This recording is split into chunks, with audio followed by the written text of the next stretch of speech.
आगे आगे हनुमान चली आगे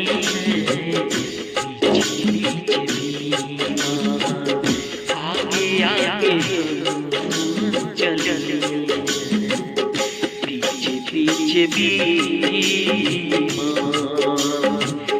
बहुत खुशी हो रही